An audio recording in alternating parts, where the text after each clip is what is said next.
Oi gente, esse é o 24º vídeo pro Veda e hoje eu vou responder a tag chamada Dia e Noite. Ela foi traduzida pela Carolina Yokota, mas eu vi no canal da Pan, Garota It. Eu achei bem legal a tag e resolvi fazer também. Bom, a tag consiste, na verdade, num acróstico das palavras dia e noite. Para cada letra das palavras de noite tem uma pergunta, que começa com essa letra. Deu pra entender, né? Vamos lá. Letra D, durante o dia ou à noite? Eu não sei direito qual horário eu prefiro melhor. Eu tenho lido mais de dia, eu tenho lido mais dentro do ônibus. Eu pego uns 7 ônibus por dia. Sim, isso é horrível, ainda mais com o transporte coletivo de Goiânia, que é uma bosta. Dia 8 vai ter uma manifestação, inclusive, contra o aumento da passagem e pela melhoria do transporte coletivo de Goiânia, enfim. Eu tenho lido muito dentro do ônibus, principalmente esperando o ônibus, que é aquele momento maravilhoso que você tá muito cansado e aí você tem que ficar 40 minutos num ponto de ônibus cheio de gente esperando o seu ônibus. Sim, esse momento. Ler de noite é bom quando você tá muito tranquilo e você pega o livro, leva pra cama e lê antes de dormir. Isso é maravilhoso. Isso é o conceito de paz na vida. Letra I é indique um livro que mudou seu ponto de vista sobre algo. As Brumas de Avalon, toda a série, que mudou meu ponto de vista sobre religião. Com 15 anos eu comecei a ler As Brumas de Avalon porque meu nome é Morgana e minha mãe escolheu meu nome por causa dessa série. Então eu tinha que ler esse livro.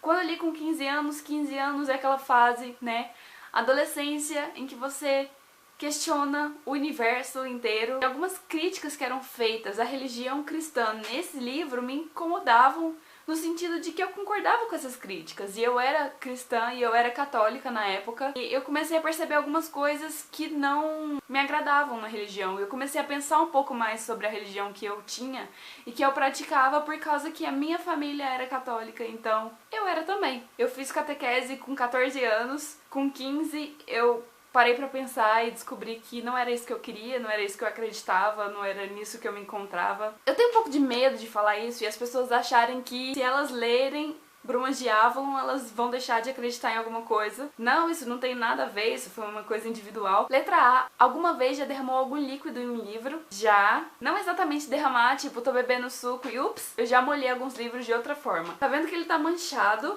As páginas ficaram assim. O livro tava na sala, numa cesta em que minha mãe coloca as revistas dela. E aí eu acho que um dia, limpando a casa, entrou água nessa cesta, água com algum produto químico.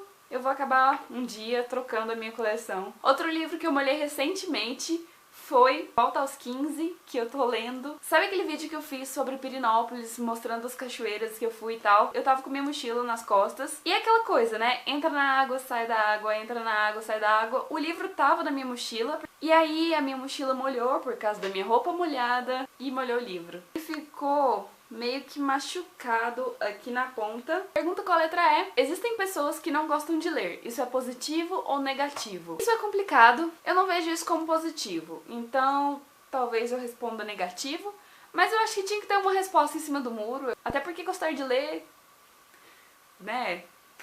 Não sei se é suficiente. Eu não sei se tá relacionado com o que a gente lê, ou como a gente lê, ou com a nossa vida fora dos livros também, porque às vezes só ler e você se relacionar friamente com as pessoas também não vai adiantar muita coisa, então, né, eu acho que não seja nem positivo nem negativo, assim como eu falar, ah, eu não gosto de pintura, então eu tô perdendo alguma coisa, eu tenho certeza. No meu caso não é que eu não gosto, mas eu não conheço. Talvez seja esse o caso dessas pessoas que também não gostam porque elas não conhecem, ou elas não foram bem apresentadas, ou elas não têm interesse simplesmente, não tiveram curiosidade pra ler alguma coisa que possa interessá-las. Assim como eu não tive curiosidade ainda de, sei lá, estudar a história da arte, história da pintura. A questão é que tem coisas além da literatura, né? E a gente tem que valorizar isso também. Pergunta N. Ninguém encosta nos meus livros, versus eu empresto meus livros pra todo mundo sem problema, enfim.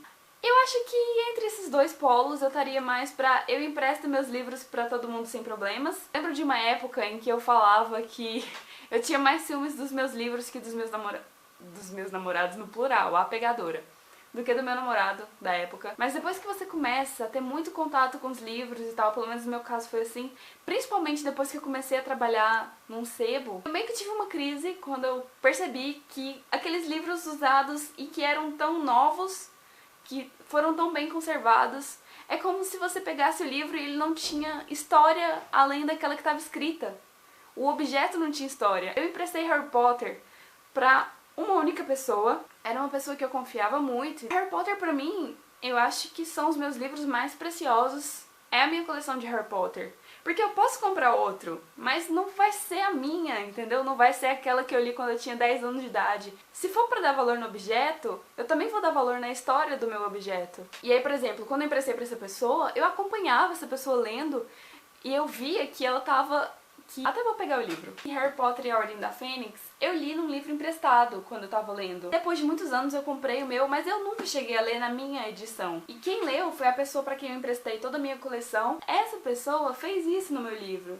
Mas isso não é um problema exatamente, porque faz parte da história do meu livro. Agora, eu pego o livro, eu não convivo mais com a pessoa, mas eu vejo e sei quem fez tipo... É legal, criou uma história no meu próprio livro. Por isso que eu adoro dedicatórias, porque também é uma forma de... Além de ser uma forma de carinho da pessoa que te dá o livro e demonstra todo o interesse que ela tem, sei lá, em te agradar, e mostrar os motivos pelos quais essa pessoa escolheu esse livro pra você. Eu acho isso encantador. E também porque, novamente, vai fazer parte da história do meu objeto. Eu acho que eu saio um pouco do foco da pergunta. Pergunta da letra O, oficialmente autografado, mostre sua cópia. Meus primeiros livros autografados foram os livros de poema do meu pai. Fui numa palestra que tinha o Marçal Aquino e o Fernando Bonassi. Diário da Guerra de São Paulo, do Fernando Bonassi. Esse aqui é o do Invasor, do Marçal Aquino. Tem o meu querido Cira e o Velho, do Walter Tierno. Além do autógrafo dele, tem um desenho. Aí também numa palestra eu conheci o Ronaldo Correia de Brito. E esse é o autógrafo dele em Galileia. O autógrafo do Luiz Fernando Veríssimo. Eu fiz um vlog nesse dia. Deu problema na minha câmera e eu perdi o vídeo do Luiz Fernando Veríssimo gripado, fungando como eu estou resfriada. E autografando meu livro, fofo e lindo. E aqui?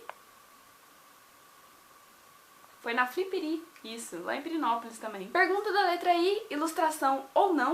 Eu não tenho problema com ilustração, eu tenho pouquíssimos livros. Eu acho que os únicos livros que eu tenho ilustrados são os livros da Bruna Vieira. Quando tem ilustração eu acho maravilhoso. Ah, tem o Ouro, Fogo e Megabytes, que também tem ilustrações. Se tiver eu vou adorar, e se não tiver é normal. Pergunta da letra T. Tenho muitos livros, verdadeiro ou falso? Sim, eu acho que é verdadeiro, se a gente considerar pessoas que eu vejo no meu dia a dia. A última pergunta, a pergunta da letra E. Escolha seu maior livro favorito que foi uma barganha. Esse box de As Crônicas de Gelo e Fogo, eu acho que eu paguei R$60 por 5 livros nesse box lindo. Eu sei que depois, quando sair os outros livros, eles vão destoar da caixa, mas foda-se. É isso, a gente se vê no próximo vídeo. Tchau, gente!